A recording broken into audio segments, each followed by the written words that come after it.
여러분 오늘 본문을 보면요, 전쟁과 고난 속에서도 끝내 승리했던 사무엘과 이스라엘 백성들이 하나님 앞에서 감사의 기념비를 세우는 장면이 나옵니다.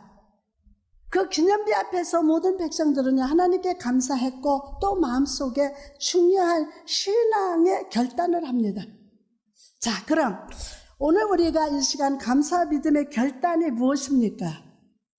첫 번째로, 죄에서 구원하시사 주의 임재 안에 살게 하신 것에 감사해야 합니다. 여러분 오늘 본문 속에서 이스라엘 백성들은요, 승리하게 하신 하나님께 감사의 기념비를 세우고 있습니다. 그러나 이전에 그들의 삶을 살펴보면 패배와 치욕이 가득한 인생을 살았습니다.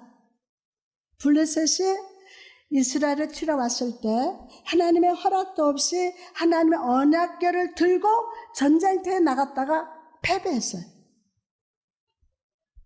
철저한 실패를 경험한 이스라엘 백성을 향해서 사무엘 선지자는 이렇게 외칩니다. 본문 7장 3절 말씀 보니까 사무엘이 이스라엘 온 족속에게 말하여 이르되 만일 너희가 전심으로 여호와께 돌아오려거든 이방 신들과 아수다룸을 너희 중에서 제거하고 너희 마음을 여호와께로 향하여 그만을 섬기라. 그리하면 너희를 블레셋 사람의 손에서 건져내리라. 아멘.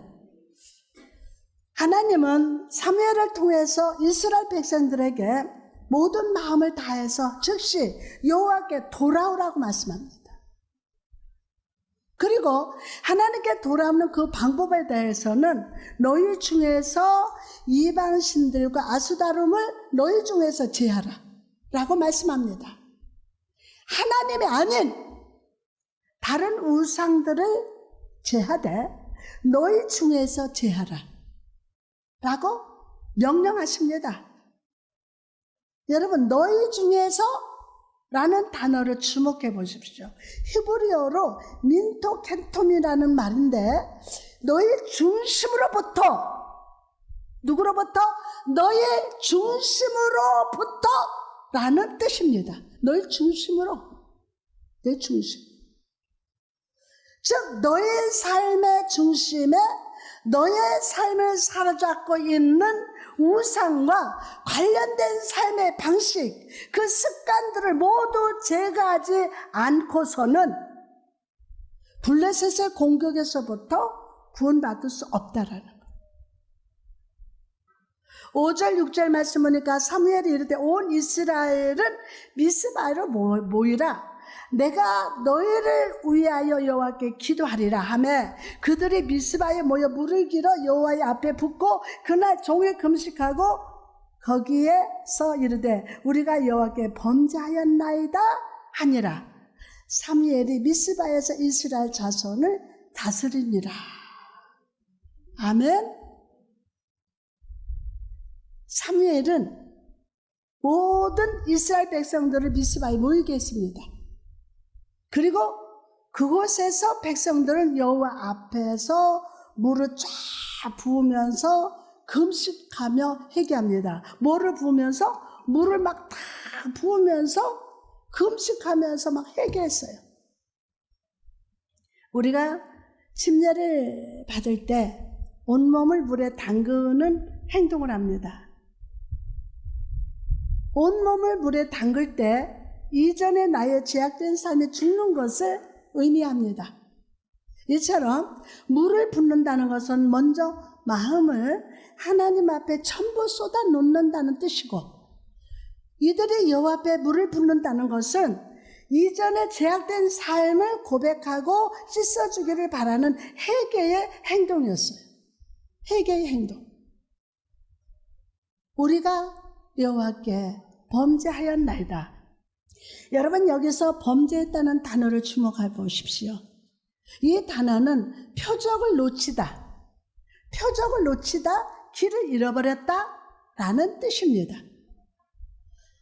하나님의 우리에게 정해주신 복의 길, 섭리의 인도하심을 벗어나서 우상을 섬김으로 인생의 길을 잃고 고통을 당했음을 솔직하게 고백하고 있습니다.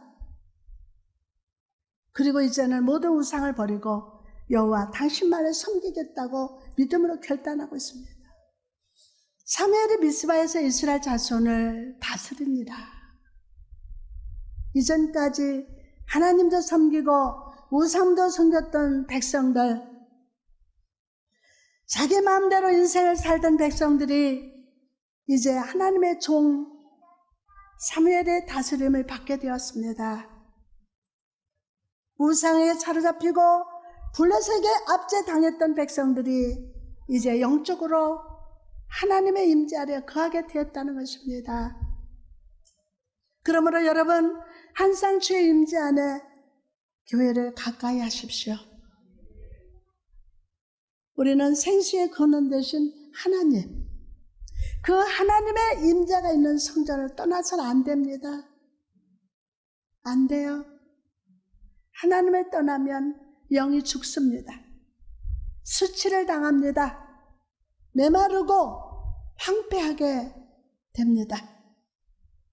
그러나 하나님을 가까이 하면 우리 영이 건강할 것입니다. 우리 영이 건강할지어다.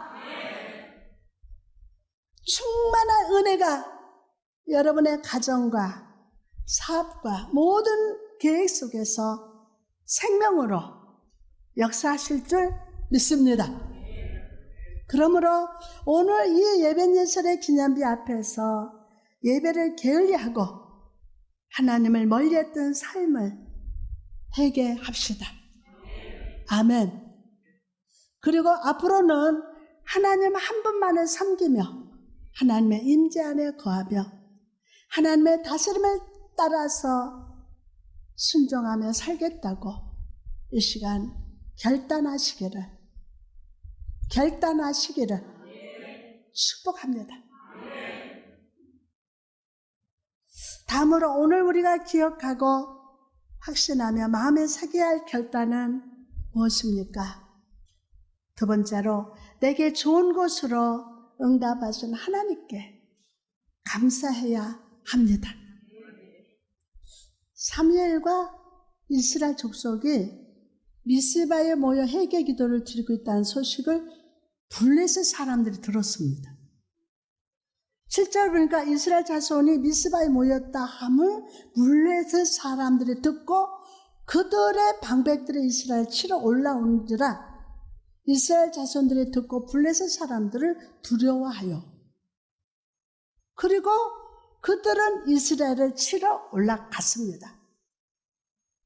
동시에 블레셋이 이스라엘을 치러 온다는 소식을 들은 백성들은 막 두려워 떨고 있습니다. 이 모습은 사무엘상 4장의 모습과 정반대의 대조를 보여줍니다.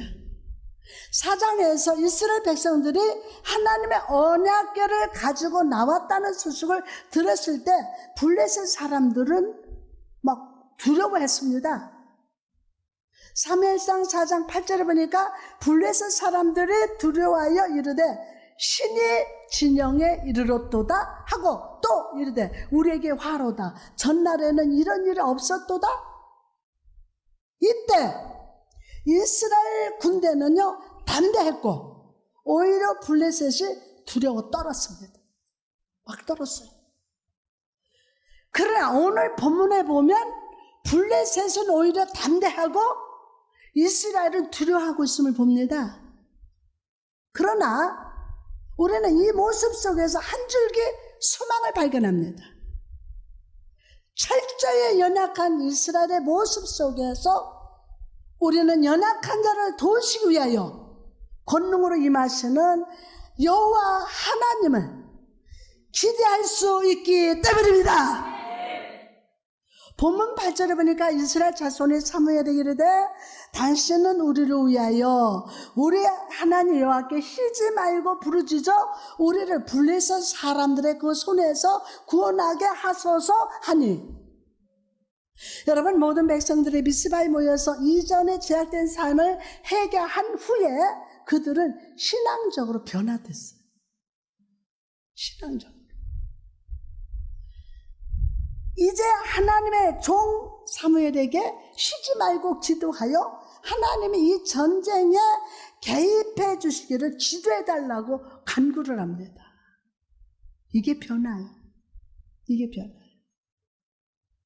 심령이 가난한 자는 복이 있나니 라는 말씀처럼 그들의 마음속에 유일한 희망이요 구원은 여호와 하나님 한 분밖에 없습니다. 9절에 보니까 사무엘의 젖먹는 어린 양 하나를 가져다가 온전한 범죄를 여호와께 드리고 이스라엘을 위해서 여호와께 부르짖으며 여호와께서 응답하셨더라.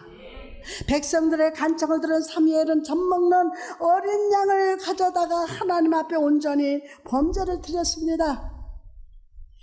아기 양의 어미의 돌봇이 필요하듯이 지금 이스라엘 민족이 아버지의 도우심이 반드시 필요한 상황이란 뜻입니다. 남기는 것이 없이 온전히 태우는 범죄로 드렸다는 것은 전 존재를 하나님께 올려드린다는 의미입니다. 그리고 하나님은 이런 이스라엘의 부르짖음에 응답하셨습니다. 10절에 보니까 사무엘이 범죄를 드릴 때에 블레셋 사람이 이스라엘과 싸우려고 가까이 오매 그날에 여호와께서 블레셋 사람에게 큰 우레를 발하여 그들을 어지럽게 하시니 그들이 이스라엘 앞에 패한지라. 하나님 앞에서 철저한 해결을 하고 기도의 제사를 드리며 나아갔을 때 하나님은 보호하시는 아버지로 원수 갚으시는 능력으로 승리의 주로 임재하시사 싸워 이기게 하셨음을 믿으시기 바랍니다. 12절에 보니까 사무엘이 돌을 지하여 미스바와 센 사이에 세워 이르되 여호와께서 여기까지 우리를 도우셨다 하고 그 이름을 예벤예셀이라 하니라. 여러분, 이스라엘 백성은 하나님을 버리고 우상을 섬기면서 이중적인 신앙생활을 했습니다. 그러나 미스바에서 회개의 열매를 들으면서 하나님을 의지할 때 하나님은 그들의 상황 속에 권능으로 임하셔서 승리하게 하셨습니다. 사무엘은 이 순간까지 모든 상황과 사건들과 그 속에서 역사하신 하나님을 생각하면서 기념비를 세웠습니다. 그리고 그 이름은 예벤예셀이라고 명령했습니다. 이 기념비를 통해서 사무엘은 구원하신 하나님을 기념하면서 중요한 메시지를 전해줍니다. 하나님 없이 인생 문제를 해결하려는 모든 시도는 결국 실패한다는 겁니다. 하나님 없이 문제를 해결하려는 모든 시도는 결국 실패한다는 것입니다. 실패해요. 온전한 해결을 통하여 예배로 죽게 나아가는 자만이 구원을 경험할 것이라는 진리를 가르쳐 줍니다. 13절 말씀이니까 블레셋 사람들이 굴복하여 다시는 이스라엘 지역 안에 들어오지 못하였으며 여호와의 손이 사무엘이 사는 날 동안 블레셋 사람을 막으시매. 아멘. 하나님의 도움은 전쟁은 끝났다고 멈춘 것이 아니었습니다. 그 도우시는 여호와 손은 사무엘 사는 동안에 언제나 블레셋을 대항하여 함께 계셨다는 말씀입니다. 아멘. 그러나 우리가 기억해야 할 사실이 있습니다. 하나님의 손이 언제나 도움과 축복을 주는 것은 아니라는 것. 이 손은 백성들이 하나님 앞에 온전히 순종하면서 겸손한 예배자의 모습으로 나올 때는 구원의 손으로 함께 하시지만 불순종하면서 죄를 기뻐하며 우상 숭배하는 삶을 사는 자에게는 심판과 재앙의 손으로 찾아간다는 것을 기억하셔야 합니다.